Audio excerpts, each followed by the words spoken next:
This is Anna. She owns a 7-figure real estate tax strategy firm, and in a couple of months, she was able to double her prices from an average of around $3,000 for a tax strategy plan to around $6,000, sometimes up to $10,000. And in this video, I want to show you exactly what we did to get her there. Now, if you don't know who I am, my name is Peter Vanderwall. I'm the accountant's marketing guy, and I help accounting firms break through the 7-figure ceiling. I helped my client Tony add $42,000 a month in the first 90 days working together. Last year, I made $70,000 a month on a brand new offer we launched. My client Brock added $130,000 to his annual recurring revenue just 1 month into working with us. My client Ryan grew his firm from $0 to $3 million a year in 3 years working together. And so what I want to cover in this video is, first off, the mistake Anna was making originally. Then we're going to cover the pricing strategy that we implemented, and then we're going to talk about how to present this pricing to new clients, because it's not just about the way you price your packages, but it's also about the way you present it to prospective clients. So the mistake that Anna was making, and by the way, most firms make this, so don't feel bad if this is what you're doing, but generally, if you have multiple pricing options or multiple different packages or like levels of engagement where people can work with you, you kind of present it as a menu for each prospect. And so you'll have something, maybe it's a proposal, or maybe you just walk them through it verbally, but let's say you have package A, and that gets you 1 call with a CPA throughout the year for a tax planning session. You get 48-hour email response, and then you kind of DIY the implementation. So you have a couple weeks together, you put the plan together, and then they go off and they do it on their own. They set up their entities, they go buy the new property, they do a cost segregation, whatever, right? Package B, you've got 3 calls with a CPA, so a little bit more support throughout the year. You got still 48-hour email response, and then done with you implementation. So as you go do your cost seg and set up your entities, we're actually going to help you out with that stuff to make sure you get across the finish line. And these are 2 like pretty normal tax strategy packages. We work with a lot of tax planners across the US, and this is fairly typical for what we see with these type of firms. Now, the pricing strategy that we implemented was, first off, we created a 3rd package, okay? And I like to call this the Starbucks strategy, because this is something that they do a really good job at. So if you go to Starbucks and you order a coffee, they'll ask you what size, right? And there's different options, right? So there's tall, there's grande, and there's venti, or small, medium, large, right? In regular English. And so these might be like a 12-ounce drink, a 16-ounce drink, and a 24-ounce drink. And just for the sake of this example, let's say it's $3 for a tall, it's $5 for a grande, and it's $7 for a venti. Now, I think in real life, it's more like $25 for a venti. I don't even know. I don't buy coffee at Starbucks because overpriced BS. But here's my point. We have 3 options, and by the way we price these and the way we size these options, we can actually psychologically manipulate which option most prospects are going to go for. So in this scenario here, most prospects are probably going to go for the grande, because generally, if you give people a small, a medium, and a large option, they're going to say, well, the small sounds like it's not enough for what I want. It's not enough coffee. The large seems like probably too much, so I'll just go with the medium. It's just an easy pick to make. What you'll also notice in this scenario, though, is that the size is not an even distribution or an even jump up, right? So the small is a 12-ounce, the medium is a 16-ounce, so it goes up 4 ounces, but then the venti is a 24-ounce, so it goes up 8 ounces. So for those people who definitely don't want the small, then they're really considering, do I want a medium or a large? And the large looks like a better deal, because it's $2 more from a small to a medium to get only 4 extra ounces of coffee. It's $2 more from a medium to a large to get 8 extra ounces of coffee. So the big one seems like a good deal in this scenario. Now, there's a couple other ways we can manipulate this, right? Let's say we can only offer 20 ounces of coffee in our large. Well, the other way we could incentivize people to go for the large is to make it $6, right? And so it's a big jump from the small to the medium, but it's a very small jump from the medium to the large. And so in this case, most people are going to either go for the small or the large. If it's an even jump, or let's say it's the other way. So it's $3 for a small, $4 for medium, and $6 for a large. Well, in this case, it's only $1 more for a lot more coffee to go from the small to the medium. And so people are going to be psychologically inclined to believe, okay, the medium seems like a pretty good deal. It seems like the right amount of coffee. I'll just go with the medium, okay? And so if I was doing this for a tax strategy offer, here's what that would look like, right? So we've got small, medium, large, and you can call the packages whatever you want. I have a lot of thoughts on that, but that's a separate video. So let's say small, medium, large, and it's basically some support, more support, and the most support.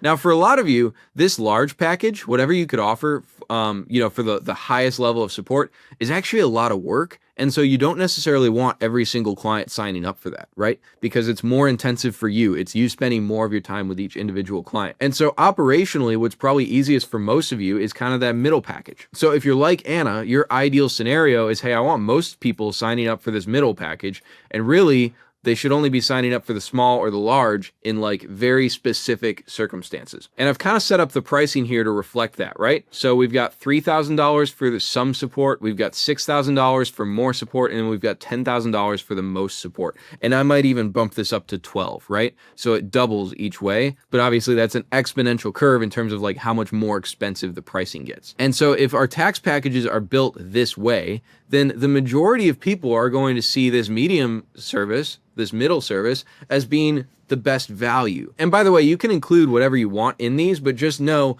the more you can include in this medium, or the more you can make the medium look like it includes, the more inclined people are going to be for this. So let's say on the small side, you get one call with a CPA, 2 weeks of email access, and let's say videos and tutorials for implementation. Okay, and so instead of helping them personally with implementation, you'll send them some videos showing here's how to do a cost seg. Here's how to set up your entity structure the right way. For medium, let's say it's 3 calls with a CPA. It's weekly office hours. It's 48-hour email access for the year, and done with you implementation. So you're going to actually, help them through creating their entities and all that kind of stuff. If we want to incentivize people to go for medium, we want to make large seem way more expensive with not that much more support. And so we might go monthly calls with a CPA, weekly office hours, and then everything else is basically the same here, right? And so we look at this, and the only person who's going to go for this large option, this top package, is the person who really, really, really wants a ton of personalized one-on-one support from you guys, in which case you're charging him double. And so you're more than happy to offer that. And so that's really the thing here. If you're going to come up with a small, medium, and large, make sure the small is like so little work that it's like no big deal to offer this, right? One call with a CPA, access to you via email for just 2 weeks. Like this is so small and so just like minimal work for you guys.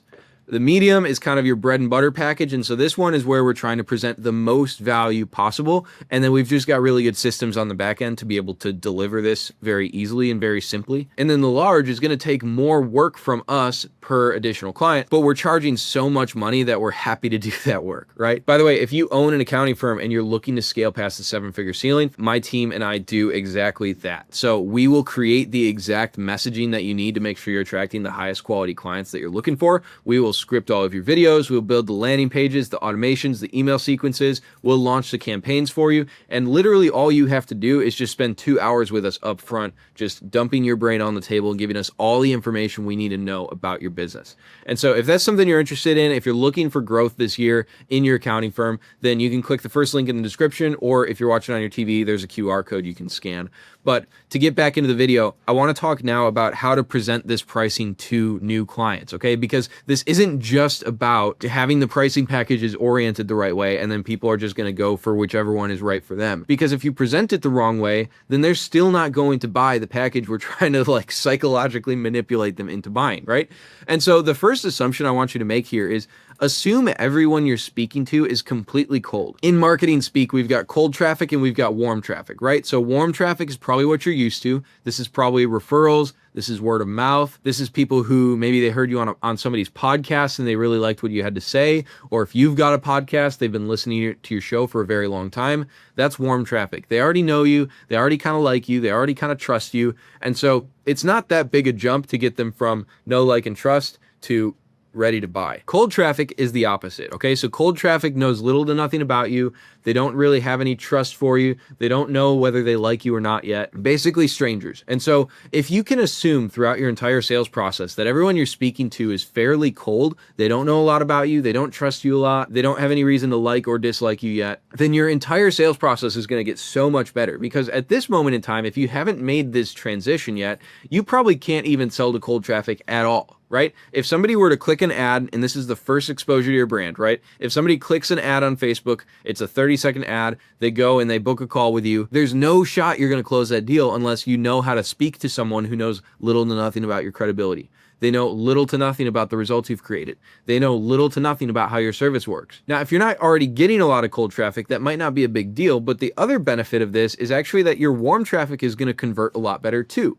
So let's say you take 4 sales calls from referrals and one of them, generally, just statistically, right? 1 out of every 4 signs up and becomes a client. Well, you might find that if you're speaking to them as if they're cold, then you're going to get 1 out of every 3 to sign up and become a client. And by the way, if you just take a few sales calls a week, that's probably the difference between like 4 and 5 clients a month or 5 and 6 clients a month. Like this is an extra client every single month, most likely. And so to present this pricing to a cold audience, we need to create a gap. Right? That's the very first thing we need to do. This is classic sales, but we need to create a gap. And what the gap is we understand here's where they are today and here's where they want to be in the future. And this can't just be like surface level, like, oh, I paid $50,000 in taxes last year and I'd like to not have to do that again, right? Like that's a very basic surface level gap. But I actually want to know, like, what are their softer, more emotional pain points? What does not paying a huge tax bill every year allow them to do?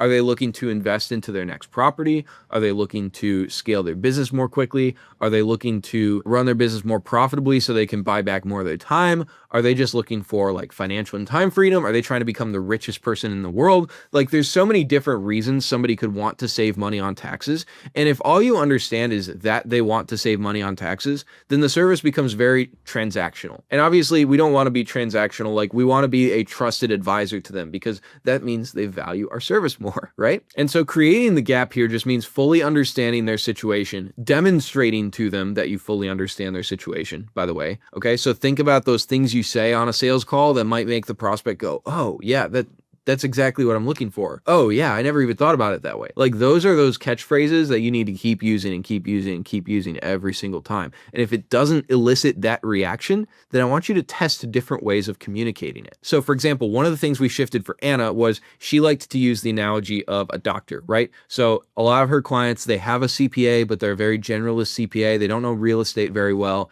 And so they make a lot of mistakes on a client's tax situation. Right. And so Anna would say, oh, well, you don't go to a generalist doctor for heart surgery, right? Like you go to a heart specialist. And so you shouldn't be going to a generalist CPA for, your real estate tax strategy. You should be coming to a real estate specific CPA, somebody who invests in real estate themselves. Now, that's not a bad analogy by any means, but it wasn't getting that reaction from her prospects in the way that we wanted it to. And so one of the things we tested, and this actually ended up working really well, is a lot of her clients, they're real estate investors, right? And so the analogy we shifted to, and this actually ended up working really well, was she would say, oh, well, you're not using the same realtor that you first used like when you bought your first home way back in the day, right? You've got a realtor now who specializes in investing, who you can go to. They're like a trusted advisor where you get your advice from them. And your CPA needs to be the same thing, right? Like there's the starter CPAs that just get you started and get the job done early on. But when you're more advanced in this wealth building journey, you've just outgrown them, and that's okay. And so this language of outgrowing their CPA, really, really powerful for Anna's specific ideal customer and the specific value that she can bring to the table for them. And so that was really helpful in just creating the gap. Now, the next thing you got to do is identify mentally in your head, which service do I think this person needs? Okay. And again, 99% of the time, it's going to be that middle package if you've decided to orient your packages this way, like we explained, right? And so that medium service, that middle package, the grande coffee, we're identifying the service that they need, and then we're pitching only that service, okay? And so every element of the service, we're going to relate it back to the gap, right? So those 3 calls with a CPA, well, their CPA isn't spending any FaceTime with them one-on-one at all, ever, except for maybe like during tax season to ask them some very specific tax questions to file their return. And so you said you feel like your CPA doesn't really care, they're not really taking care of you. Well, guess what? We're going to have 3 one-on-one calls throughout the year to make sure that you're on track to hit your goals. Not only that, but we've also got weekly office hours where I'm on Zoom for an hour and a half every Friday. And if you've got questions or if you've got stuff you're trying to figure out, hop on, I'll just answer your questions. questions, whatever, I'm yours for 90 minutes. And so you can see how this relates back to that pain point of, oh, I feel like my CPA doesn't really care. It's very transactional. They're not really taking care of me in that way. Another common pain point people have with their CPA is they're hard to get in touch with, right? They take 2 weeks to respond to a simple email. So we actually guarantee we'll respond to your email within 48 hours year round, so none of your questions go unanswered. Another pain point they might mention is that their CPA didn't really help them with any tax strategies. They just kind of filed the forms and see you next year. And so you might say, hey, not only are we going to identify the strategies that work for you and that are going to help you save money on taxes this year, but we're also going to work with you directly to make sure you get across the finish line on these. So our calls throughout the year, our weekly office hours, the email access, it's not just so we can answer your questions and give you information. It's actually so we can make sure you're making progress towards getting these strategies implemented, getting across the finish line, and getting that big sexy tax refund next April. And so when you've pitched the service, obviously you're going to do all the sales things where you ask for the sale, and the only time you're going to fall to the lower package is if they can't stomach the price and they're really truly just not going to buy, right? They either literally don't have the money or they simply just don't see the value somehow. And so that's where, somebody could be like, oh, honestly, I've never even paid more than $1,000 for tax in any given year. So 6,000, it seems like a lot. And I don't really have the money for that right now. Again, if it's literally just a money thing, then you can always just fall back on this small package. That's what it's there for, right? So we can still get them for $3,000. By the way, we might end up getting them for $6,000 later when they realize they need our help with implementation and they need longer term access to us. But we fall back on this smaller package so that we can say, hey, that's totally okay. We've actually got this service for where we do kind of a one-time review. You get a couple weeks of email access, and then we've got videos and tutorials showing all of the strategies and how to take action on them. Would that be something you're interested in? And so you still get somebody in the door. You're much more likely to upsell and ascend them into a larger service or recurring ongoing service this way than if you just say, hey, no problem, that's fine, come back when you're ready to pay the price. We can't do that. We're just letting them go off and they're going to end up buying from somebody else. And so we've created a gap in their minds, made it as big as humanly possible. We've identified mentally, internally, which service they need, so we're not overwhelming them with options. And we're pitching just that one service, okay? And the only time we're going to fall back to the next package lower, the lower package, the small, or if we're pitching the large, the only time we're going to fall back to the medium is if they can't stomach the price, okay? Now, this is going to do a lot for you to just avoid confusion, right? We're not giving them multiple different options to choose from, multiple different ways to work with us, trying to decide which package they really need. We just want to make the decision simple. I don't know about you, but last time I bought a new laptop, there was 100 different options. And I'm a MacBook guy, right? I knew I was going to get a MacBook Pro. I knew I was going to get a 16-inch, but there's different processors, different amounts of hard drive space, different RAM. And I'm trying to decide okay, what do I actually need? Do I need to spend the extra $400 on the extra RAM, or can I go with the cheaper option? That's all going to delay the decision. It's going to make them have a more difficult time saying yes to working with you. This keeps it extremely simple. There are only two options here. It's, do you want to work with us to save money on your taxes? Yes or no? That's literally it. And that's what we want the decision to be. If the answer is no at this level of engagement, then we can think of this like a decision tree, right? So if the answer is no at this level of engagement, then it's, do you want to work with us at this lower level? Yes or no? And so this isn't to say you should only ever have one individual service, and if people can't pay that price, then they should kick rocks. But that is to say, when you first initially pitch them, you need to pick one service out of everything that you offer. We call it your core offer. And this needs to be the thing you pitch every single time, because our goal is to get 90% of our clients in this service. We want the highest concentration in this service, because this makes it operationally easier for us as a company to scale. Hey, if you liked this video, you'll definitely like this one. Check it out, and I'll see you over there.